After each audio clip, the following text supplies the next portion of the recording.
Imagine waking up tomorrow and your job is gone. Money doesn't exist. Your boss doesn't exist. The concept of a Monday doesn't exist. There's no alarm, no email, no meetings, no one asking you to circle back or touch base or hop on a quick call. What do? If your first instinct is, I'd finally be free, congratulations. You just had the exact same thought that literally every human being had for about 300,000 years. Because for most of human history, this was just Tuesday. Or whatever they called Tuesday. Probably nothing. They didn't have Tuesdays either. They didn't have weeks. The whole concept of dividing time into 7-day chunks so you could dread 5 of them and barely enjoy 2 is a remarkably recent human invention. And honestly, one of our worst. So here's the question that should genuinely keep you up at night. What did ancient humans actually do all day? Like hour by hour, dawn to dusk? When there was no job to go to, no Netflix to watch, no phone to doom scroll, no newsletter to unsubscribe from. What was a normal day in the life of a prehistoric human? The answer is equal parts surprising, fascinating, and honestly a little bit embarrassing for us. Because it turns out the people we spent centuries calling primitive were, in several important ways, living better than most of us are right now. And I don't say that to be dramatic. I say it because the evidence is genuinely overwhelming once you start looking. So let's look. The biggest lie we've been told about prehistoric life is that it was basically a non-stop survival horror game. Ancient human wakes up. Ancient human tries not to get eaten. Ancient human grunts at something. Ancient human fails to invent agriculture. Ancient human dies at 30. That's wrong. Almost completely wrong. And the reason we believed it for so long is actually kind of funny. It's because we looked at the hard evidence of ancient life and drew conclusions. We found bones with cut marks. We found weapons, we found the remains of animals they'd hunted and butchered. And we went, ah yes, brutal survival, all day, every day. But here's the thing, we also found cave paintings. We found musical instruments made from bird bones and mammoth ivory dating back 40,000 years. We found jewelry made from shells, from teeth, from carefully perforated stones strung together as necklaces. We found evidence of people traveling hundreds of miles, on foot, across landscapes with no roads, no maps, no Uber. Just to trade pigments for body paint. We found graves where elderly people who had survived decades with crippling physical disabilities were buried with care, with ceremony, sometimes surrounded by flowers. That's not the behavior of a species spending every waking moment in survival panic. That's the behavior of a species that had time on their hands. A lot of it, and was doing genuinely interesting things with that time. The survival horror narrative isn't just inaccurate, it's almost the opposite of the truth. In the 1960s, an anthropologist named Marshall Solins did something that was considered fairly radical at the time. He actually studied modern hunter-gatherer groups with rigorous attention to their time use, trying to understand what daily life might have looked like before agriculture fundamentally reorganized human existence. He looked at the Hashish Kungsan people of southern Africa's Kalahari Desert, the Hadza of Tanzania, Aboriginal groups in Australia, societies that had maintained versions of the hunter-gatherer lifestyle into the modern era, and what he found destroyed the dominant narrative almost entirely. On average, these groups spent somewhere between 3 and 5 hours a day on what you could call subsistence work: hunting, gathering, preparing food, maintaining tools, building or maintaining shelter. 3 to 5 hours per day. The rest of the time, genuinely, legitimately free. Talking, resting, sleeping, playing games, making music, making art, making tools they didn't immediately need, telling stories, engaging in the complex social rituals of group life. Solins called hunter-gatherers the original affluent society. Not because they had a lot of stuff, they had almost nothing in terms of material possessions, and deliberately so because everything you own is something you have to carry. But because they had the one thing that every modern human is desperately chasing and almost never successfully catches: time. Abundant, unscheduled, unmonetized, genuinely free time. Now compare that to the average contemporary adult who, between their job, their commute, their administrative tasks, their childcare responsibilities, and the general exhausting overhead of maintaining a modern life, has approximately 2.5 to 3 hours of genuine leisure per day, if they're lucky. And most of that leisure is spent staring at a screen, consuming content algorithmically optimized to make them anxious enough to keep watching. We are working more hours, with more stress, with less rest, than people who were hunting animals with sticks. Let that sit with you for a second. Let's break it down, because this is where the story gets genuinely extraordinary. They talked, constantly and expertly. If you could go back in time and observe a group of hunter-gatherers sitting around a fire in the late afternoon, the most striking thing wouldn't be the fire, or the animal skins, or the stone tools, or the absence of Wi-Fi. It would be the conversation, because ancient humans were relentless, dedicated, passionate talkers.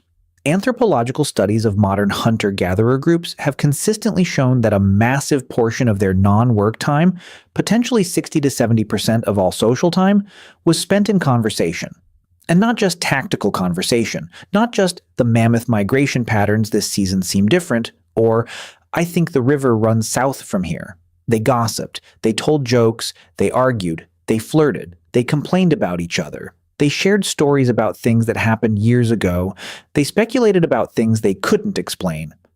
Robin Dunbar, the British anthropologist famous for Dunbar's number, the theory that humans can comfortably maintain about 150 stable social relationships before the cognitive load becomes unmanageable, argued compellingly that language itself evolved primarily as a form of social grooming, because other primates maintain social bonds by physically grooming each other, picking parasites and debris out of each other's fur. It's time-consuming and intimate, and it builds trust and alliance.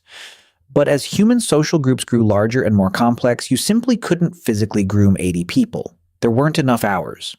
So humans evolved language to achieve the same social bonding function at scale. You can verbally groom many people at once. Sitting around a fire talking to 5 people simultaneously maintains 5 relationships in the time it used to take to maintain 1. Gossip in this framework is not a character flaw. It is the original social technology, the fundamental software of human community, which means that every time you call a friend just to chat about nothing or gossip with a coworker about something silly, or spend an evening doing nothing but talking and laughing with people you love, you are doing exactly what your ancestors did around a fire 50,000 years ago. You are not wasting time, you are performing the oldest and most essential human activity there is. Here's something that genuinely freaks people out when they learn it. The concept of sleeping for 8 consecutive hours at night is almost certainly a modern invention, not something humans evolved to do, not even something humans historically did, something we were essentially forced into by artificial lighting and the factory schedule. Historian Roger E. Kirch spent over 2 decades researching sleep patterns in historical documents, diaries, medical texts, court records, literature, and found overwhelming evidence that before the widespread introduction of artificial lighting, most people slept in 2 distinct phases. First sleep, from roughly dusk until sometime around midnight. Then a period of being awake, genuinely, naturally awake, not insomnia, for 1 to 2 hours. Then, second sleep until dawn. During that middle-of-the-night waking period, people didn't lie there in anguished insomnia, wishing they could get back to sleep. They got up, they talked with their families, they prayed or meditated. They had sex, they smoked pipes, they visited neighbors, they checked on their animals. Some used it for reflection and creative thought.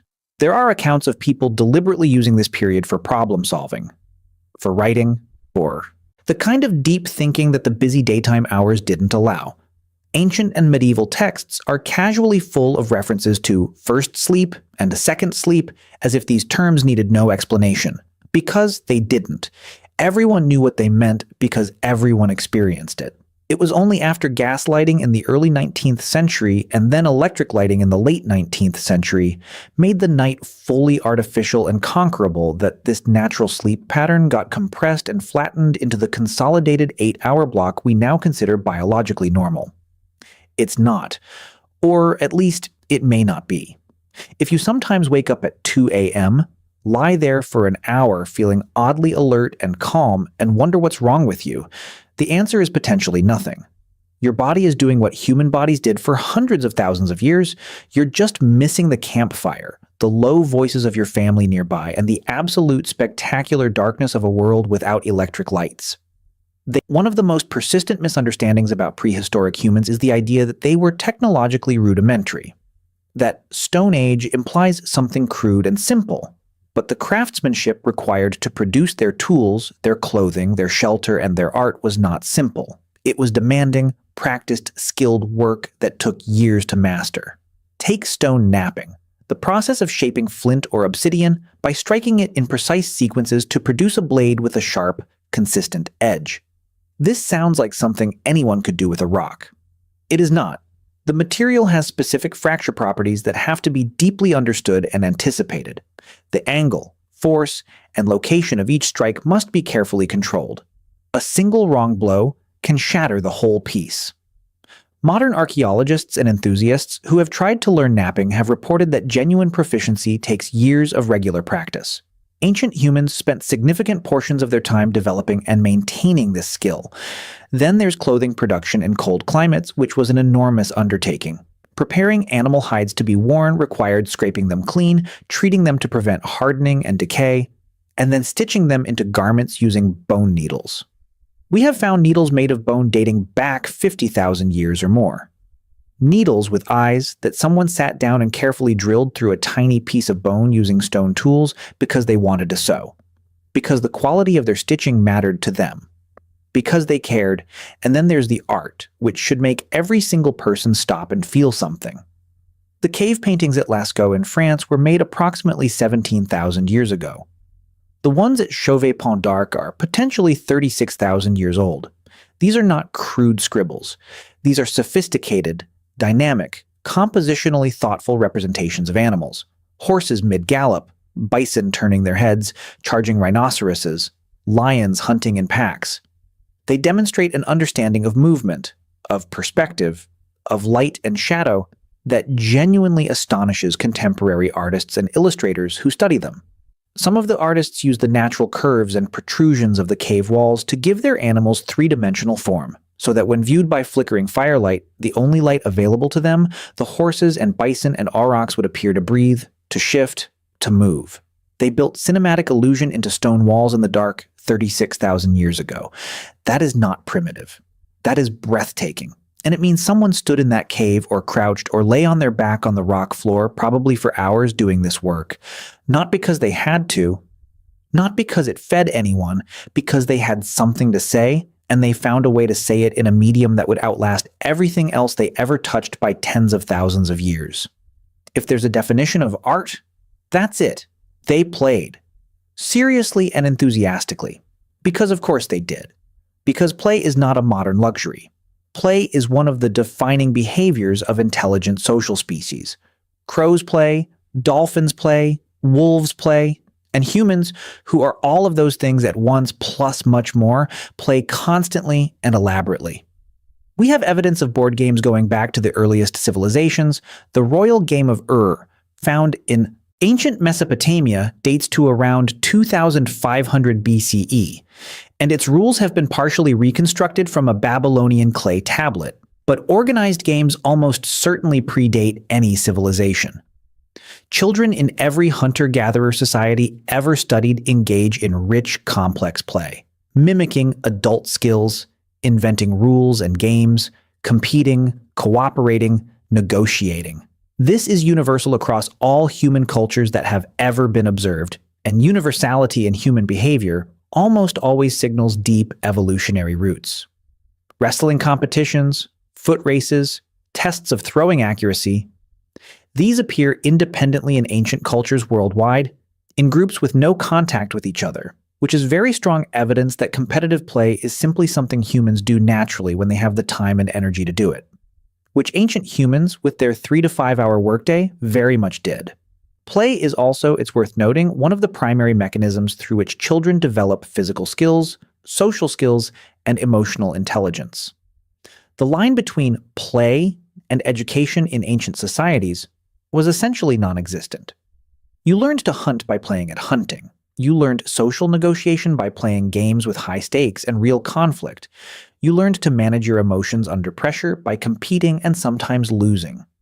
Ancient children weren't in school. They were in the world, and the world was their teacher. They took extraordinary care of each other. This is the detail that hits the hardest and the one that gets the least attention in popular narratives about ancient humans. We have found skeletons of ancient individuals who had severe, lifelong disabilities, conditions that would have made them completely unable to contribute to group survival in any conventional physical sense. And yet they survived. For years. For decades. Because someone took care of them. A Neanderthal discovered at Shanidar Cave in Iraq, known as Shanidar I, had a withered and amputated right arm, was partially blind in his left eye, had significant hearing loss, and had suffered and survived serious leg injuries. He was around 40 years old at death, which was genuinely old for the time. He could not have hunted. He could not have gathered effectively. He would have been, by any ruthless calculus of pure survival efficiency, a liability. And yet his group fed him, protected him, and kept him alive for years, not because they had to, because they chose to. We found the skull of a child with Down syndrome who lived in what is now Spain and died approximately 500,000 years ago, having survived to around 8 years of age. The level of care required to keep a child with significant developmental disabilities alive in that environment for 8 years goes enormously beyond what simple survival instinct would demand. Someone loved that child enough to make it happen. We found evidence of healed fractures in ancient skeletons, healed, which means the person survived long enough for the bone to knit back together, which means they were fed and protected during weeks or months of incapacitation. Someone sat with them, brought them food, kept the fire going. Ancient humans buried their dead with intention, with arrangement, with grave goods, with apparent ceremony. They mourned, they remembered. They marked the end of a life as something that mattered. The bones of ancient people don't tell a story of brutal indifference. They tell a story of communities that took care of each other in ways that cost them real resources and real effort, for no strategic reason whatsoever except that this is what it means to be human. And yes, they also hunted. And it was completely insane. We can't do this entire video without properly addressing the hunting because it was genuinely one of the most extraordinary physical achievements in the natural world. Before the development of bow and arrow technology, which appears around 70,000 years ago in South Africa, and considerably later in other parts of the world, humans hunted primarily with spears and with a strategy that sounds, when you first hear it, like a joke. It's called persistence hunting, and it is exactly what it sounds like.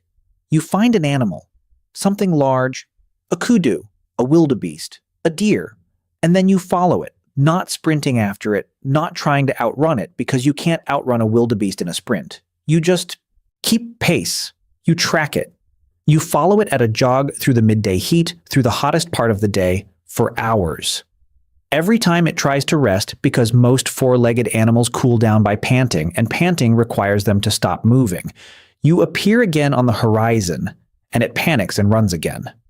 And you follow, again, for 5 hours, 8 hours, sometimes longer, until the animal is so thermally exhausted, so overheated, so physiologically depleted, that it literally collapses and cannot rise. And you walk up to it calmly and finish the job. This works because humans sweat. We are one of the only mammals on Earth that primarily cools our bodies through perspiration rather than panting, which means we can sustain movement in heat that incapacitates almost everything else. Our peculiar, hairless, sweating, flat-footed, large-buttocked bodies were specifically shaped by evolution for long-distance running in hot conditions. The gluteus maximus, the muscle that makes up most of your backside, is enormous in humans compared to other primates. Not because we sit a lot, because we run. It's a running muscle. We evolved it for exactly this purpose. Those weird flat feet, running adaptations, our relatively long legs compared to our trunk, running adaptations.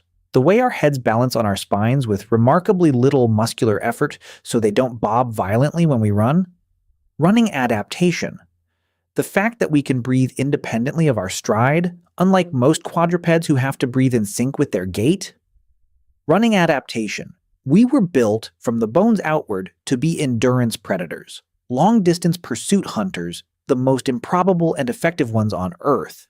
When you run a half marathon and question your life choices around mile 9, you are using hardware engineered over millions of years of evolution, specifically to chase large animals across open landscapes in the heat of midday. You were made for this. Your ancestors were terrifyingly good at it. What about genuine downtime? True rest. Here's something nobody expects. Ancient humans were probably substantially better at actually resting than modern humans are. Not just sleeping more or sleeping differently, genuinely resting, cognitively, emotionally, in ways that modern people have largely lost the ability to do. Neuroscience has established something called the default mode network, a set of brain regions that activate specifically when you're not focused on any external task, when your attention is unfocused and inwardly directed. This network is associated with daydreaming, self-reflection, creative thought, emotional processing, and what researchers call mental time travel, the ability to simulate past events and imagine future scenarios. It's extraordinarily important for psychological health and for creativity. And here's the problem. The default mode network requires genuine cognitive rest to activate properly. Your brain has to actually stop processing external stimulation. But modern humans fill essentially every quiet moment with input: a podcast, a scroll, something to watch, something to read, a notification to check. We have collectively, accidentally engineered an environment in which genuine cognitive rest is almost impossible to achieve without deliberate effort. Ancient humans didn't have this problem. Sitting by a fire after dark, watching the flames, not doing anything in particular, letting thoughts arise and dissolve without any agenda, this was normal. It was the default evening activity for most of human history. And it probably had profound benefits for mental health, emotional regulation, creative processing, and the kind of unconscious problem-solving that the brain does when you give it space.